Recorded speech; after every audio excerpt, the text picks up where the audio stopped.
The new Patriotic Party, the NPP, has been going through a very difficult time after it lost massively in the 2024 general election.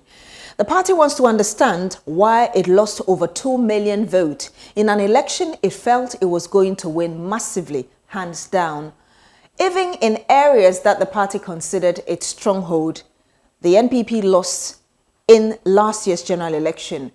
So, as part of finding solutions to what happened, one of the decisions the party has taken is to have an early Congress. That is to elect a flag bearer almost 3 years ahead of the next general election, which is in 2028.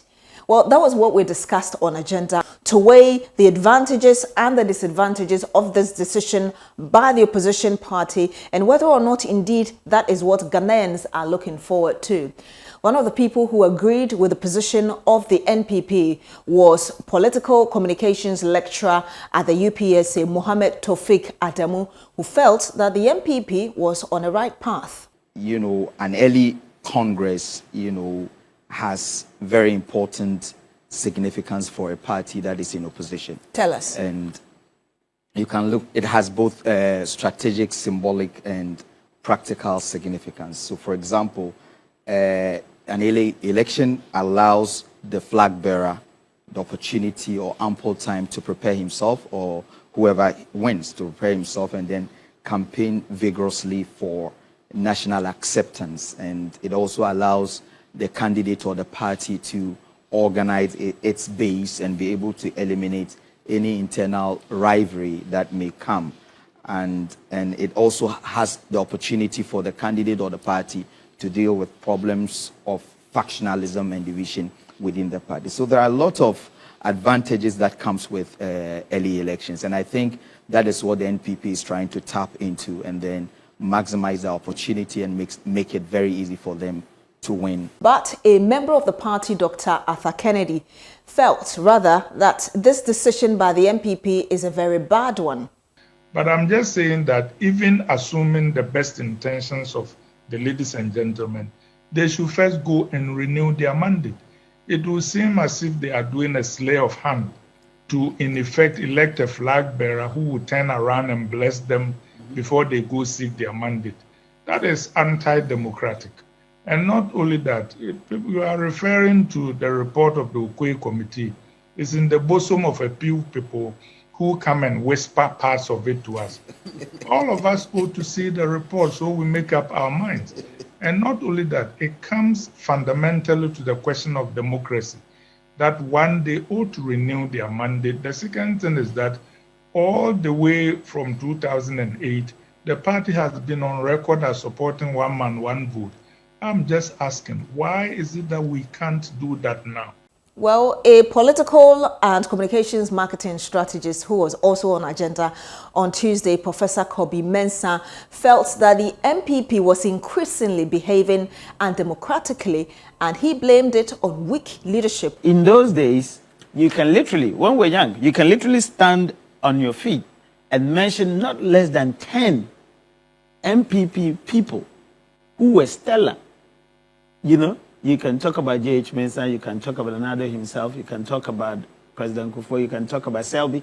These were people who were leaders of the NPP, and each of them could be a presidential candidate. You can imagine the way Kufuor could pull these people together, these egos. I mean, I remember when I was in secondary school, St. Augustine's College, and then you hear Sikalele man, Hakman Owusu coming to campus, and all of us have lined up to see him. These were heavyweights, all right? How many of the NPP leaders can you count on your fingertips right now as I speak? The party was reduced to 3 names: Nana Adu, Free SHS, and Baumia. Beyond that, you couldn't remember anybody. So clearly, since 2008 onwards, this party had become personality dominant as opposed to collective. And that's what Dr. Kennedy So let me just get your thought very briefly. The reason NPP has retrogressed. The reason, you have to accept that. The reason weak leadership, weak reasoning, and weak solutions. Mohammed Taufik Adamu agreed to the point of a seeming weak leadership in the NPP now, but had some other opinions to add. Say that it is only when you have a presidential candidate that you can have an orderliness in this party. Tells you that the leadership is weak. And I'm surprised that they can actually have such I bet to differ, because you see, we have to be very careful not to create the impression that the NPP is trying to impose candidates on the party. That's exactly what they're doing. That's not what they're trying to do, with the greatest respect. You know, it's a process, it's a democratic process, a very democratic process that you are making mention of. It's the process that the party is going to go through. You know, the party has its own structures, and they are going to go through the same process. They are not going to impose someone on anyone. That you're going to elect police station executives. And in any case, when you go back to history, I think if there is any political party in this country that has imposed, you know, candidates, you know, on party, I mean, it is the NDC. Well, remember that Agenda is live on TV3 every Tuesday at 9 p.m. Also streamed on 3FM 92.7. If you missed the last episode, you can always go back to all our social media platforms to watch them: Facebook, X, YouTube, Instagram, and all the other social media platforms that we have.